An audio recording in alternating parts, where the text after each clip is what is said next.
It's time to talk Denver Broncos as we head to the AFC West. Last year, tough year, the Sean Payton and Russell Wilson marriage did not work at all.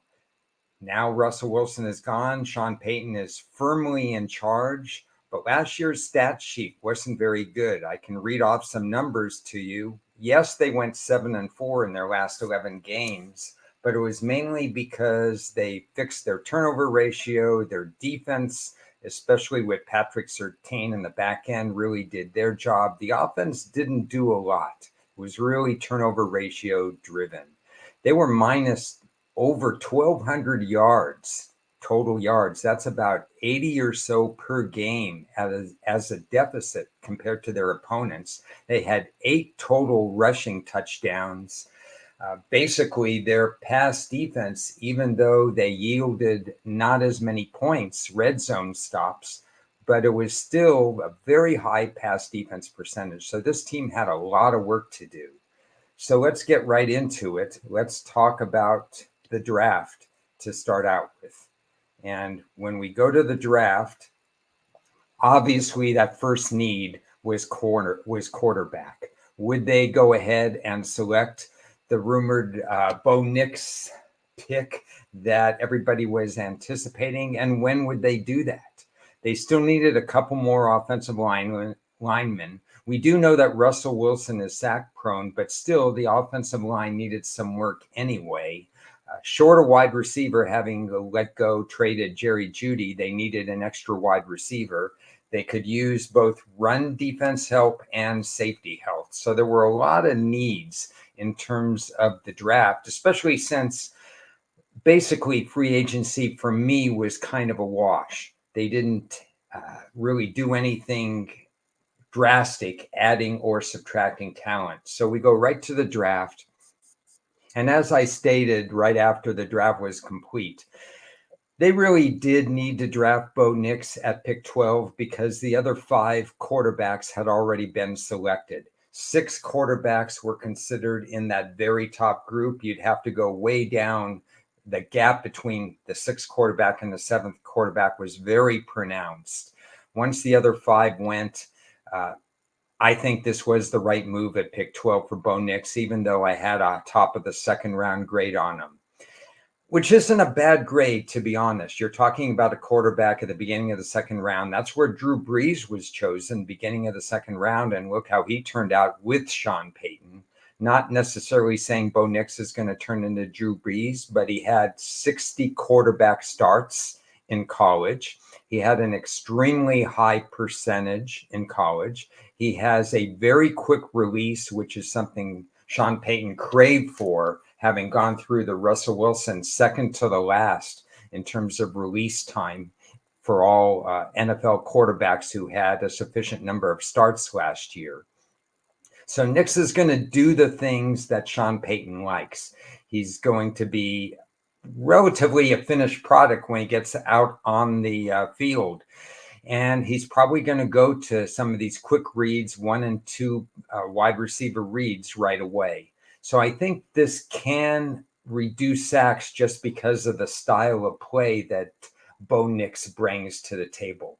Jonah Ellis is a good edge rusher. I had him rated as a 3rd round draft talent, and he went in the 3rd round. Troy Franklin was Bo Nix's teammate. So you have that familiarity, that continuity that you need, that anticipation that Nix and Franklin bring to the table. So I thought this was a good pick too, although they did trade 3 for 1, which is something, unfortunately, that once Sean Payton locks onto a player, he tends to really lock onto the player. And we saw this with New Orleans. We're seeing this with Denver. They kind of overtrade for their players. They did draft a cornerback later, not on my need board. They drafted a running back, also not on my need board. Both of these players were what I would call lower level rated draft players. They had 5th and 6th round grades. So they're kind of drafted to where I expected them to be drafted. But for this team, ignoring offensive line until pick 256, I think was a mistake. And that particular person, well, given a 7th-round grade, the South Carolina center, that's not high enough to make an immediate 2024 impact. And the wide receiver they picked at pick 235 was not one of my top 231 draft picks for this year. So I would not have gone in that direction. I would have gone, they already picked a wide receiver. So basically, what I'm saying is that they didn't get run defense help. They didn't get safety help. They could have used another offensive lineman. So basically, Franklin's going to see the field a lot. Ellis will see the field in pass rushing situations. You'll get maybe nickel and dime cornerback usage out of the 5th-round Missouri cornerback pick, but not too much else is just going to be come from this draft. So in terms of ground that Denver needed to make up, I think they still need to make up some ground. Before we get into the schedule, let's look at the divisional odds and let's look at the season win odds. Season win odds are roughly about 5.5, minus 135 at DraftKings. Divisional odds are quite high. The best price out there is plus 2,000 at FanDuel. So I think with Kansas City in the division and an improving Charger team, it doesn't make a lot of sense to think that Denver's going to win the division.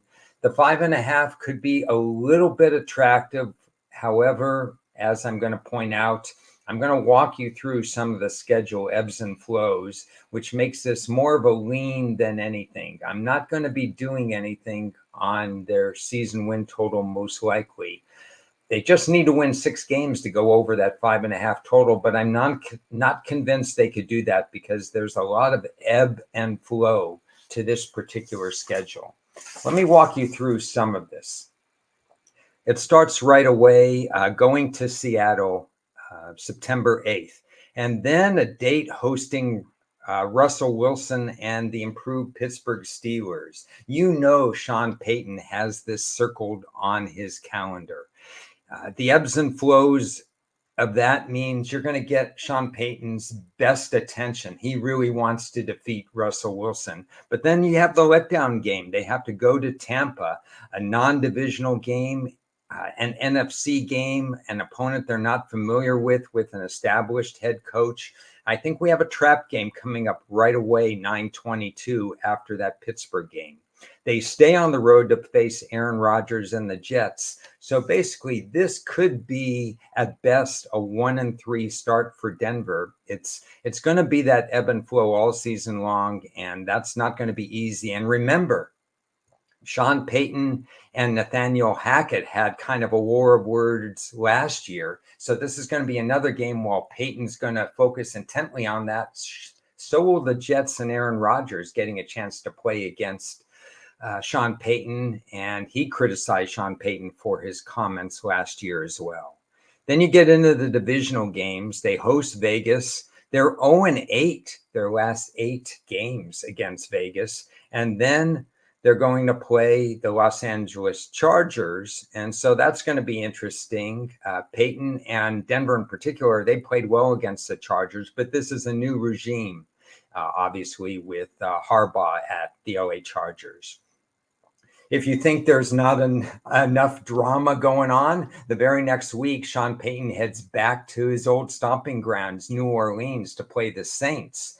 And that's obviously going to be one of those circle the calendar games for Sean Payton. He has to avoid the letdown. At least they play Carolina, rebuilding Carolina team at home, so maybe not as much of a letdown.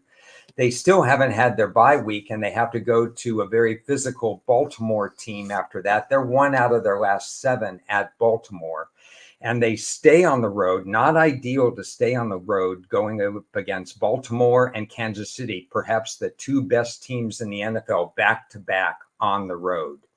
So that's tough.